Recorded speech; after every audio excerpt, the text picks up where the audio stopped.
Good. I'm a little fluffy today. No hair product. No This is makeup. all- No makeup. No hair product. Nothing. You're a mess. Look at my swoosh.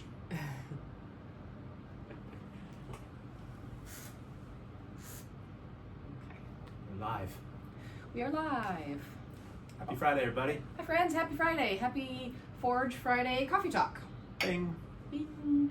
Good afternoon. Yeah, a little later than usual. So, full transparency, then we don't actually have coffee in here. We have bubbly, because Yeah. If I drink coffee after noon, I do okay. But sometimes I do a little iced coffee in the afternoon. yeah, I wouldn't say it throws off my sleep, but I definitely notice I don't sleep as well Yeah. if I have caffeine later in the day. But that's a whole nother episode. Happy New Year. So today this is our first Forge Friday Coffee Talk of 2025. So today we thought we would talk about some New Year's resolutions stuff, because it's, that's the talk. That's what's going around, all the talkings and all the discussions, of course, with being the new year. It's the first week. New year, new you. New year, new you. That's kind of always the thing, which, can be really great. I think, it really can be a great motivator to make some big changes. But at the same time, making these big changes just because it's a new year, or, because it's a new month, or because it's Monday, or, kind of throwing some labels on those things, it sometimes can really build up the anticipation to something. And make it a little harder to actually be sustainable, right? So we kind of get really gung-ho about something and then wonder why we can't, or why we haven't sustained it, a month or a month and a half later. I think what a lot of people do is that they have such big plans for the new year that they say, I'm going to lose weight, I'm going to lose 30 pounds this month, and I'm going to run a marathon, and I'm going to do all of these amazing things. And it's great to have all of those goals to put out there, but I think you got to kind of pick and choose how well you can stick to that plan. Well, and I think having a plan, that's step number one, Yeah. right? So getting back to kind of our main goal for the day today is talking about New Year's resolutions and how we can actually, what are some things that we can do to actually make sure we stick to these things, right? So we don't become part of I don't even know what the percentage is of people who make New Year's resolutions who end up falling off of the wagon 4 to 6 weeks later, right? Whether it's going to the gym, losing weight, eating better, stopping biting your nails, reading so many books a year. I mean, it could be anything. It doesn't have to be fitness related, but so we're going to talk about 3 specific things that can help us, because it's things that we have to remind ourselves on. Just be successful with these New Year's resolutions. So I guess the first thing is really, what does that look like? What does it mean to be successful with some sort of resolution, whether it's a New Year's resolution or just a change that we're looking to make? What does that look like? I mean, really, is it sustainable? Is it something that you're able to make a change, whether it's a habit or you're working towards a goal? Well, I guess a goal would be like, did you achieve that goal in whatever time frame we're talking about? Or if it's changing a habit, were you able to stick with that habit, or did you start sliding back into old habits, things that you might consider bad habits? But that's negotiable. Yeah.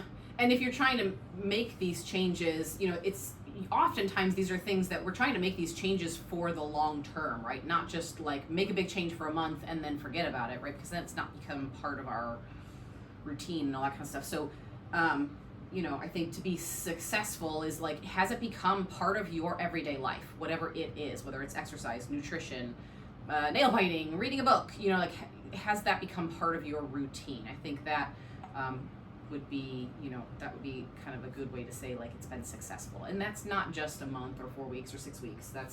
The year is a long time. And so I think, like we mentioned, starting with having a plan, period. Like it's great to be like, I want to run a marathon. But if you don't have a plan to do that, even something simpler like I want to read X number of books in a year, if you don't create even the smallest bit of a plan for that, you get to March and all of a sudden you realize you haven't even read one book yet. You know, you have to be able to take, you know, those books, break down their chapters and pages and kind of plan out, or just even set aside like X number of minutes a day to read, or, you know, have some variation of a plan. I think that's step number one. So I guess maybe we're kind of going over four things. So, but a big thing, well, I guess, so speaking of the plan, let's jump to the second one that we've got written on the board there. The small changes make big results. Small changes lead to big results. So you kind of talked about that a little bit a minute ago. Right. And it's kind of like what you mentioned about having a plan to read a book. Well, if I want to read this book that's got 30 chapters in it and I want to get it done by a month, well, I think making a plan to say that I'm going to read one chapter per night is a good way to do it. Right. So you got that end results of the 30 chapters of that book by the end of the month.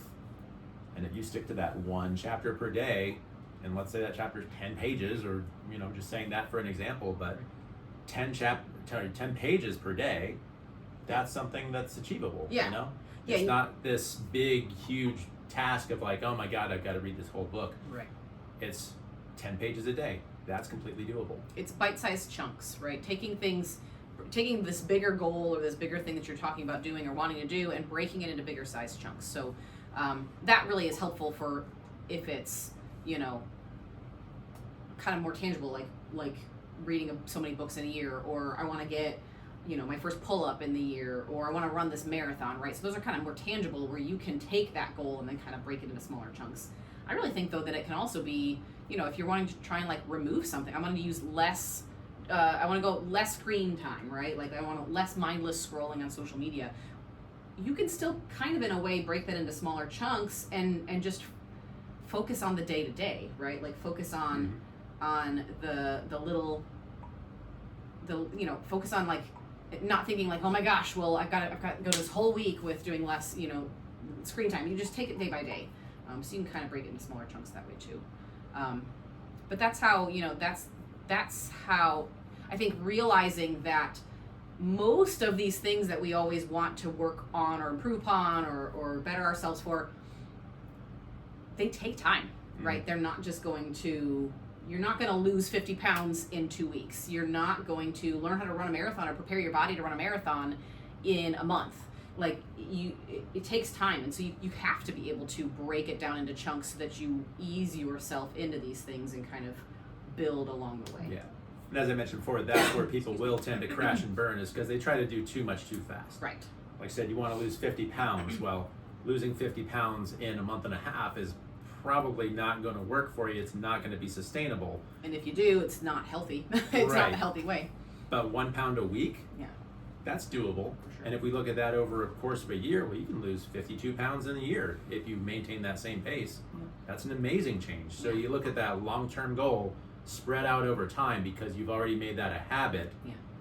And then you're getting those big time results that, you know, you just got to be patient with these things. You got to give yourself the time.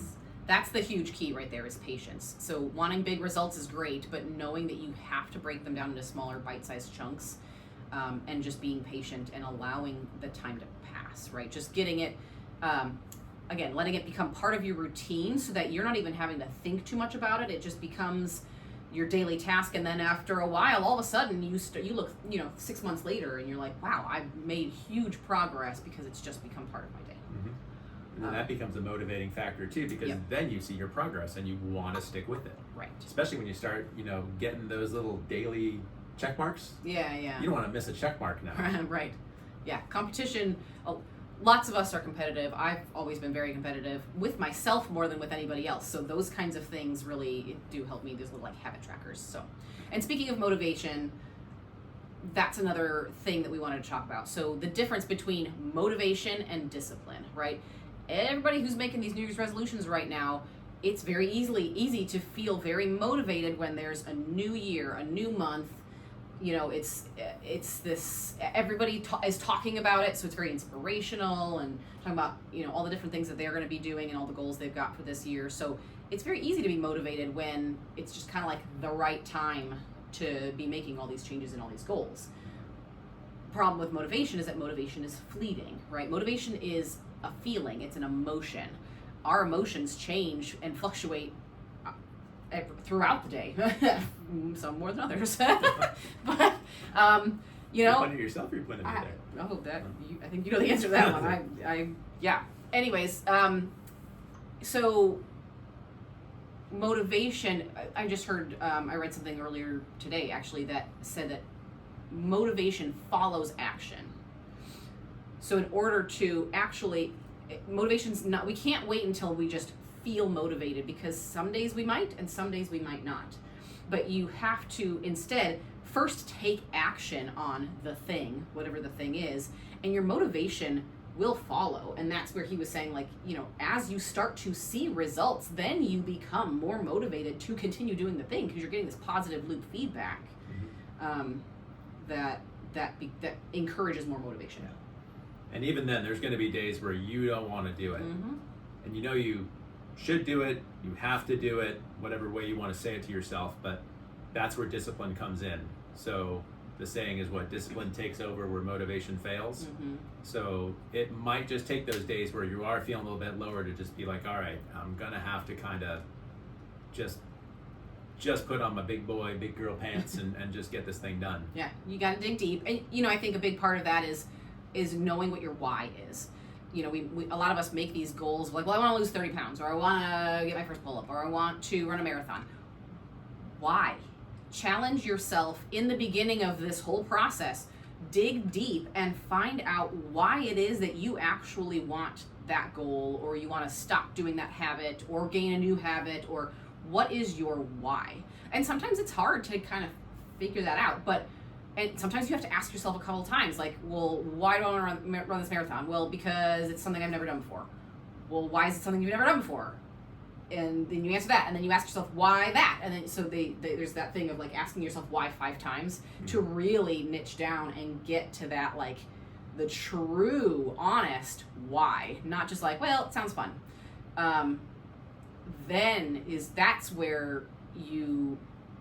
That's where your discipline can kick in, because you can always go back to that why.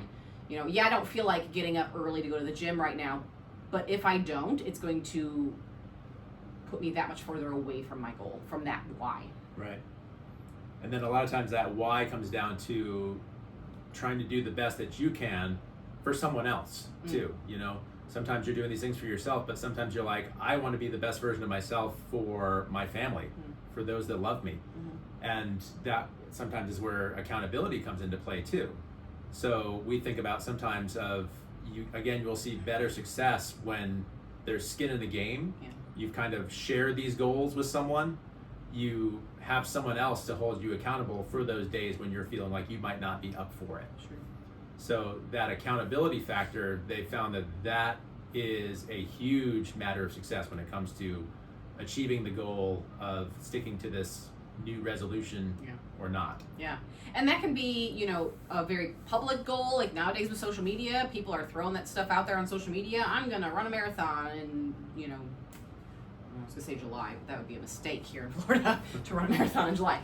But, you know, whatever. You can put it up on social media and make it super public. It doesn't have to be that public, though. It can be with a trusted friend. It can be with a family member. It can be with your spouse. It can be with a coach, right? Like that's why we do what we do. That's why we have nutrition coaches. That's why, you know, the coaches need coaches too.